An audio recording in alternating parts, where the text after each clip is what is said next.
Assalamualaikum warahmatullahi wabarakatuh. Halo Sobat Sehat Kota Tegal, selamat datang di podcast Dinas Kesehatan Kota Tegal. Bahari Sehat, bahas informasi seputar kesehatan. Nah, tema kali ini menarik sekali nih. Cegah demam berdarah, jurus ampuh 3M Plus dan solusinya. Dan tentu saja saya di sini nggak sendirian. Sudah hadir bersama kita tim dari Dinas Kesehatan Kota Tegal yang akan berbagi informasi sumber penting. Mari kita sapa. Halo Ibu Eti Purwaningsi SKM, selamat siang. Selamat siang Mbak Mita. Baik ya Ibu ya. Alhamdulillah luar biasa. Baik dan terima kasih Ibu sudah meluangkan waktunya di sini. Langsung saja, sebenarnya bagaimana sih Bu situasi kasus DBD di Kota Tegal saat ini? Kenapa kita perlu waspadai banget? Kenapa? Ya kenapa? Kalau ngomong kenapa harus waspada karena pastinya Kota Tegal ini kota endemisnya DBD. Jadi emang tiap tahun pasti ada kasus. Hanya saja di tahun 2020 ini trennya lebih naik dibandingkan tahun-tahun berikutnya, tahun-tahun sebelumnya. Jadi otomatis karena trennya naik, kasusnya naik, otomatis kewaspadaannya kita juga harus lebih naik lagi. Harusnya begitu ya Bu, karena banyak nyamuk jendiknya luar biasa.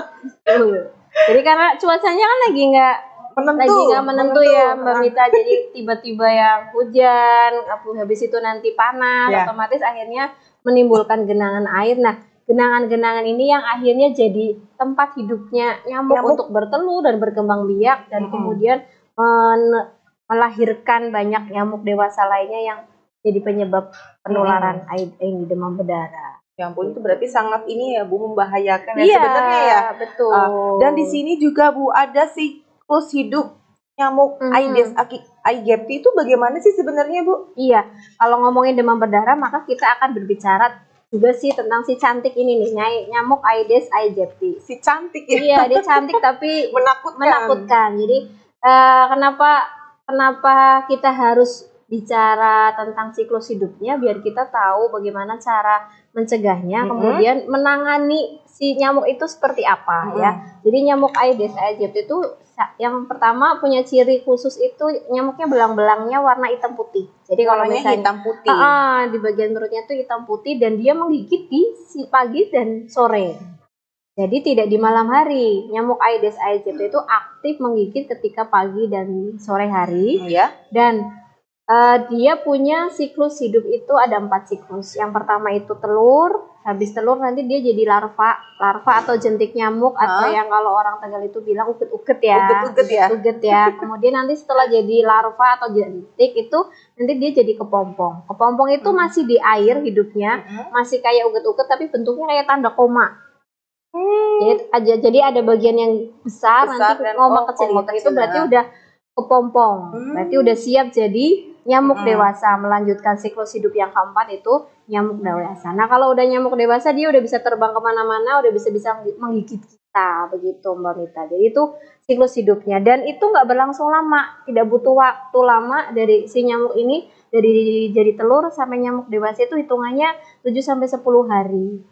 Jadi kalau kita mau memberantas nyamuknya ini, kalau udah jadi nyamuk kan udah terbang-terbang nih Mbak Mita, udah agak susah ya untuk ditangkap. Bisa kita lawan ketika dia masih ada di air. Kalau di air kan dia nggak pergi-pergi tuh, ya di situ-situ aja kan. Makanya itu nanti kita nyusun strateginya biar efektif. Kita lawannya pas waktu dia masih dalam bentuk jentik nyamuk, telur atau kepompong. Berarti itu ada 4 ya siklusnya yang kita harus pahami ya. Nah ini karena informasi yang benar-benar sangat penting ya untuk sobat sehat yang ada di rumah. Berarti cepat sekali dong Bu, hanya sekitar 1 minggu. Betul. Dan ini menarik sekali loh. Dan 3 dari 4 fase hidupnya itu ada di dalam air. Ini pasti ada hubungannya dengan cara pencegahan. Ini bagaimana Bu? Coba. Karena kalau kita udah tahu dia hidupnya di mana dan paling lama di mana kan, dan titik lemahnya tuh ada di mana, titik lemahnya itu ada ketika dia sedang di air. Karena dia hanya tidak terbang kemana-mana, dia cuma kumpul aja di situ Karena sudah tahu, karena sudah tahu dia hanya bisa di situ, maka kita bisa melawannya ketika dia di fase air. Nah kita ada kegiatan yang namanya 3M+, upaya 3M+, mencegah, oke. mencegah dan mencegah perkembangbiakan nyamuk Aedes aegypti itu dengan 3M+, Mbak Mita. M yang pertama itu menguras. M yang pertama itu menguras. Menguras tempat-tempat bak mandi ya, kemudian tempat-tempat penampungan itu harus dikuras. Nah, kurasnya itu tidak boleh hanya dikosongin aja nih Mbak Mita, karena telur nyamuk Aedes aegypti itu si nyamuk betinanya itu ketika bertelur itu nempelin telurnya itu di dinding-dindingnya itu sangat kuat. Jadi kalau cuman kita ngosongin aja habis itu diisi lagi, dia masih bisa mentas. Jadi harus disikat dengan kuat. Kuat gitu ya, iya, sampai bersih ya. Harus disikat. Nah, kemudian yang M yang kedua itu menutup.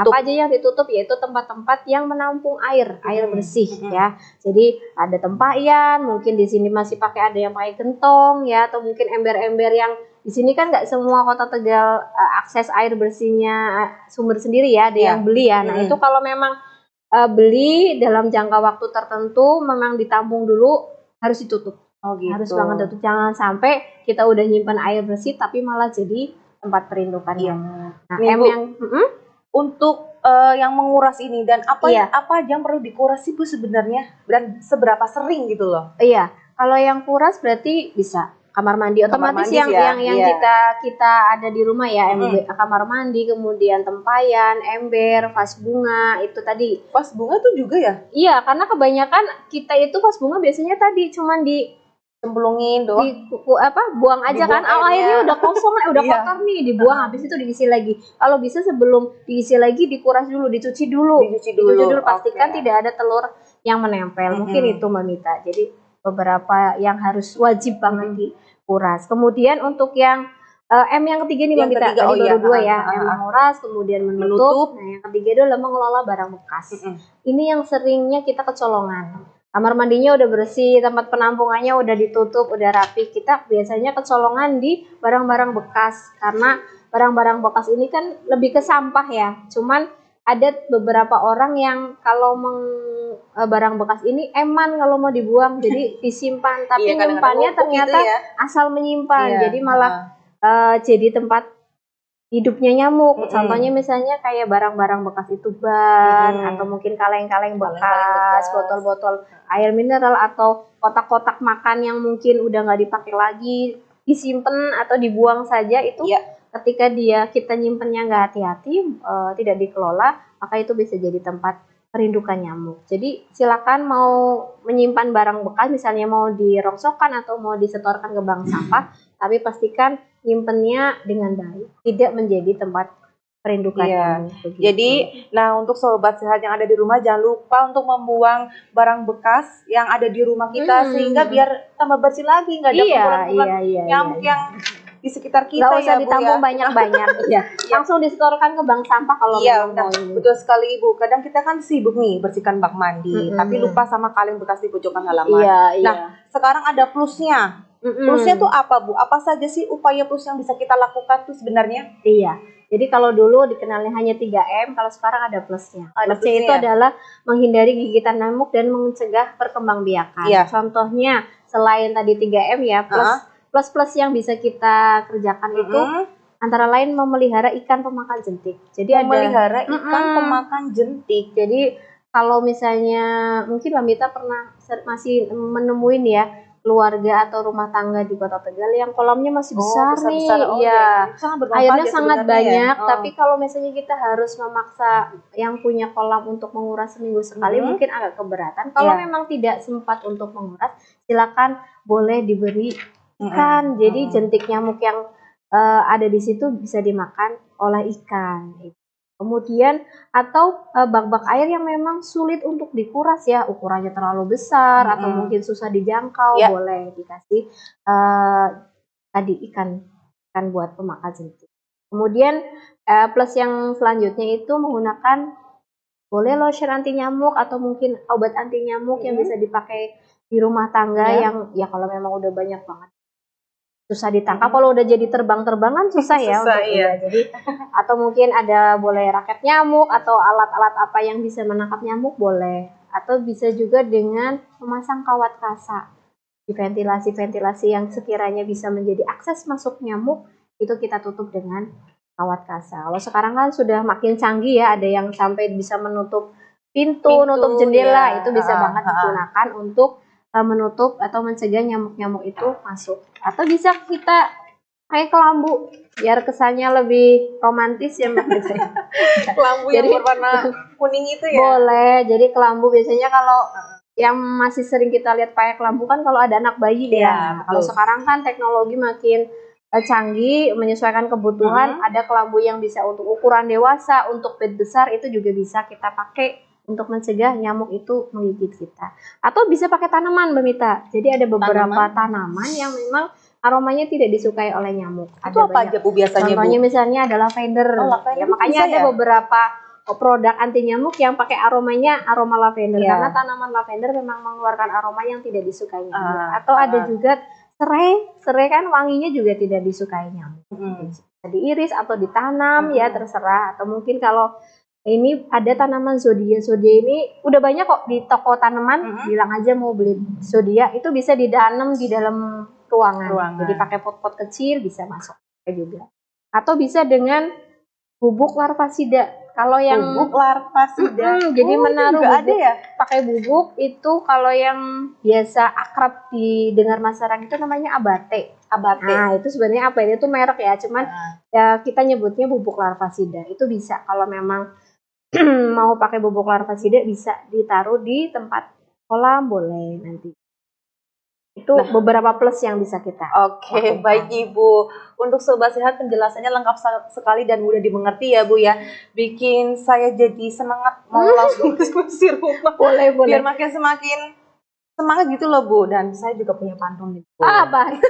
Siap. Pergi ke pasar beli kelapa. Oh iya, cakep. Kelapa dibelah jadi 2. Jangan biarkan jentik merajalela. Ayo 3M plus bersama-sama. Gimana Bu? Cakep. Boleh, nanti bisa saya pakai ya. Oke. Nah Bu, kita kan sudah bahas pencegahannya nih. Tapi sebagaimana langkah antisipasinya seandainya ada anggota keluarga kita yang menunjukkan gejala DBD seperti demam berdarah yang tinggi, mendadak, sakit kepala, terus nyeri di belakang mata, terus ada munculnya bidik-bidik merah. Tindakan pertama apa yang harus kita lakukan agar kita tidak terlambat itu sebenarnya? Yang jelas yang pertama itu jangan panik ya. Jangan panik. Iya, biasanya kalau panik nanti kita jadi nggak bisa ngambil langkah ya. Jadi jangan panik, tetap tenang, tapi juga jangan santai. Jadi nggak apa-apa ini enggak. Jadi pertolongan pertama yang bisa kita lakukan beri minum sebanyak-banyaknya. Pastikan keluarga kita yang merasakan gejala tadi tetap bisa minum banyak, kemudian masih konsumsi makan, kemudian boleh diberi obat penurunan panas kalau memang panas ya, demam. Habis itu istirahat yang cukup, kemudian bed rest dulu deh, istirahat dulu, asupan makanannya dijaga karena sejatinya kan Aedes aegypti itu kan karena virus ya. Jadi virus itu bisa kita lawan kalau imunnya kita kuat. Jadi naikin imunnya, perbaiki pola makannya, istirahat yang cukup. Ini untuk pertolongan pertama ya Mbak Nita ya. Dan terus Bu, lalu kapan sih kita harus waspada dan segera membawa pasien ke fasilitas kesehatan Bu? Sebenarnya tuh gimana? Sebenarnya kalau misalnya kalau sekarang kalau memang sudah merasakan gejala yang tadi ya demam, kemudian apalagi sampai dengan nyeri perut, udah mual, udah sampai muntah, itu sebaiknya langsung dibawa ke pelayanan kesehatan ya. Jadi kalau udah apalagi kalau misalnya memang ada pendarahan ya, itu kalau sudah sampai pendarahan itu sudah agak terlambat ya. Jadi kalau memang sudah naik demamnya tinggi, udah beberapa hari, 2 atau 3 hari, langsung aja dibawa ke pelayanan kesehatan. Yang jelas di fase yang demam itu di rumah juga dipastikan tidak dibiarkan begitu saja ya. Jadi diberi minum, diberikan asupan, kemudian istirahat. Habis itu kalau memang tidak ada perubahan, langsung aja deh ke pelayanan kesehatan, bisa ke puskesmas atau ke rumah sakit terdekat. Iya. Nah, catat baik-baik ya Sobat Sehat, jangan sampai lengah saat demam turun. Dan terima kasih Ibu, ini informasi penyelamat bagi Sobat Sehat yang ada di rumah ya. Terus juga tidak terasa Bu, kita sudah di penghujung acara. Jadi waktu berjalan cepat kalau obrolannya bermanfaat seperti ini. Sebelumnya kita tutup, mungkin Bu bisa memberikan pesan kunci atau rangkuman terakhir untuk Sobat Sehat berada yang di rumah. Iya, baik. Mungkin pesan terakhir, nyamuk demam berdarah itu masih ada di sekitar kita, apalagi di Kota Tegal. Jadi kami dari pemerintah Kota Tegal tidak bisa kalau hanya menangani demam berdarah ini sendiri. Jadi demam berdarah ini bisa dicegah lebih mudah, lebih murah, dan bisa dicegah oleh semua kalangan. Jadi yang pertama itu lakukan 3M plus-nya, jangan bosan-bosan tadi ya. Pemberantasan sarang nyamuk dimulai dari rumah kita masing-masing. Prinsipnya kalau tidak ada jentik di rumah berarti tidak ada nyamuk. Kalau tidak ada nyamuk, insya Allah tidak ada demam berdarah. Iya. Jadi kalau misalnya sudah tidak ada nyamuk, harusnya tidak ada demam berdarah ya. Jadi bagaimana tidak ada nyamuk? Ya kita cegah biar nyamuk itu berkembang di rumah kita. Dan mungkin satu lagi Mbak Mita, karena ini momennya liburan, liburan sekolah. Gimana, Bu? Mungkin titip pesan buat para ibu-ibu, karena anak-anak akan banyak beraktivitas di rumah. Jadi pastikan bekali anak-anak dalam kondisi kesehatan yang prima, imunitasnya dijaga, makanannya dijaga. Untuk para bapak ibu sekolah, karena sekolahnya libur kosong ya. Jadi kalau bisa sebelum liburan ini pastikan sekolah tidak menjadi sarang perkembangbiakan nyamuk. Nah, itu jadi sebelum liburan boleh sekolahnya dipastikan bersih dulu, kolam-kolamnya dibersihin dulu. Kalau mau dikosongkan karena tidak ada penghuni untuk 3 minggu ke depan. Jadi kamar mandinya boleh dikosongin, bak-bak mandinya boleh dikosongin, ember-embernya dikosongin, biar nanti ketika anak-anak kembali ke sekolah tidak datang ke sarang nyamuk begitu, tapi datang ke sekolah yang sehat. Gitu, luar biasa sekali pesan yang sangat kuat. Jadi sobat sehat, tunggu apa lagi? Setelah mendengar podcast ini, yuk langsung bergerak, cek bak mandi, lihat kolong dispenser, intinya pot bunga, dan bereskan barang bekas di halaman rumah. Jadikan 3M plus sebagai gaya hidup sehat kita, dan ayo bersama-sama kita wujudkan Kota Tegal bebas DBD. Amin. Dan saya Mita pamit undur diri. Terima kasih banyak Ibu Eti dari Dinas Kesehatan Kota Tegal atas pencerahannya, dan terima kasih untuk sobat sehat yang sudah setia mendengarkannya. Sampai jumpa di episode Bahari selanjutnya. Assalamualaikum warahmatullahi wabarakatuh. Bye bye. Terima kasih Mbak Mita. Iya, sama-sama Ibu.